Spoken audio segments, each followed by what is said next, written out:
Hello friends, कैसे हैं आप? दोस्तों, आज की इस वीडियो में हम बात करने वाले हैं सोचिए और अमीर बनिए, think and grow rich book के बारे में। इस बुक के लेखक हैं नेपोलियन हिल, जिन्होंने इस पुस्तक के जरिए हमें यह सिखाने की कोशिश की है कि मनुष्य अपनी सोच से कैसे अमीर बन सकता है। थिंक एंड ग्रो रिच एक अंतर्राष्ट्रीय बेस्ट सेलर बुक है, जिसकी अब तक करोड़ों प्रतियां बिक चुकी हैं। तो आइए शुरू करते हैं। अमेरिकी लेखक नेपोलियन हिल द्वारा लिखी गई पुस्तक थिंक एंड ग्रो रिच एक बेस्ट सेलर बुक है। नेपोलियन हिल ने अपने 20 वर्षों की कठोर मेहनत के बाद इस पुस्तक को तैयार किया है। यह पुस्तक हमें फाइनेंशियल फ्रीडम दिलाने में मदद करती है। वैसे तो नेपोलियन हिल ने फाइनेंस और सफलता पर बहुत सी किताबें लिखी हैं, लेकिन 1937 में आई उनकी यह बुक सोचिए और अमीर बनिए के द्वारा उन्हें काफी प्रसिद्धि मिली। वे इस पुस्तक में हमें धन के ब्लूप्रिंट के बारे में समझाते हैं। दोस्तों, सोचिए और अमीर बनिए पुस्तक में लेखक नेपोलियन हिल ने हमें विभिन्न चैप्टर्स के माध्यम से पैसों के बारे में बहुत ही सरल तरीके से समझाने की कोशिश की है। आइए सभी चैप्टर को अच्छे से समझते हैं। पहला चैप्टर है विचार ही वस्तु है। कहते हैं ना, जैसा हम सोचते हैं वैसा हम बन जाते हैं। दोस्तों, वर्तमान में हम जो कुछ भी हैं वह पास्ट में सोचे गए विचारों की वजह से ही है, और वर्तमान में हमारे विचार ही तय करेंगे कि हम भविष्य में क्या होंगे। थिंक एंड ग्रो रिच में बताया गया है कि कैसे एक साधारण व्यक्ति एडविन सी बार्न्स अपने विचार से बल्ब आविष्कारक एडिसन का बिजनेस पार्टनर बनने में कामयाब रहा। यह सब एक दिन में नहीं हुआ। एडविन की सोच और दृढ़ इच्छा शक्ति ने ही उसे अपने मुकाम तक पहुंचाया। नेपोलियन हिल कहते हैं कि इंसान का मस्तिष्क जो सोच सकता है और जिसमें विश्वास कर सकता है, उसे वह हासिल कर सकता है। चैप्टर नंबर 2, डिजायर यानी इच्छा। इस पुस्तक में नेपोलियन हिल बताते हैं कि कैसे हम अपनी इच्छा से वह सब कुछ पा सकते हैं जो हम पाना चाहते हैं। इस पुस्तक में लेखक अपनी एक सच्ची कहानी सुनाते हैं, जिसमें उनके बच्चे के जन्म से ही कान नहीं थे और वह सुन नहीं सकता था। डॉक्टर्स ने भी साफ मना कर दिया कि वह अब कभी सुन नहीं सकता, लेकिन लेखक और उनकी पत्नी की यह प्रबल इच्छा थी कि उनका बेटा सुने। उन्होंने अपनी इस प्रबल इच्छा के दम पर कुछ ही सालों में ऐसा कर दिखाया कि वह बच्चा सुनने लगा। नेपोलियन हिल कहते हैं कि मस्तिष्क की कोई सीमाएं नहीं हैं, सिवाय उनके जिन्हें हम मान लेते हैं। गरीबी और अमीरी दोनों ही विचार की संतानें हैं। नंबर 3, आस्था, फेथ। इस चैप्टर में बताया गया है कि कैसे हमें अपनी इच्छा पर आस्था या विश्वास रखना है। दोस्तों, मात्र इच्छा से ही हमें वो सब कुछ हासिल नहीं हो जाता जिसे हम चाहते हैं। इसके लिए हमें हर पल उस पर आस्था और विश्वास रखना होता है। इस चैप्टर में यह बताया गया है कि हम आस्था कैसे विकसित कर सकते हैं, और आत्मविश्वास का फार्मूला भी बताया गया है। नंबर 4, आत्म सुझाव, ऑटो सजेशन। दोस्तों, आत्म सुझाव का मतलब है कि हमें स्वयं से ही हमारे माइंड को यह समझाना होगा कि हमारा लक्ष्य क्या है और उसे कैसे हासिल करना है।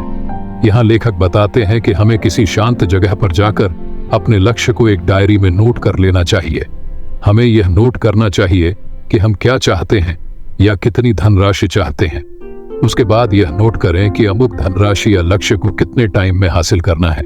इसके बाद हमें रोज सुबह शाम उस लिखे हुए लक्ष्य को पढ़ना है। यह तब तक करना है जब तक वह विचार या लक्ष्य हमारे सबकॉन्शियस माइंड में नहीं बैठ जाता है। यदि हम ऐसा करते हैं तो निश्चित ही हम अपने लक्ष्य को प्राप्त कर लेंगे। नेपोलियन हिल कहते हैं कि हर मुश्किल, हर असफलता, हर दुख में इसके बराबर या इससे बड़े लाभ का बीज छुपा हुआ रहता है।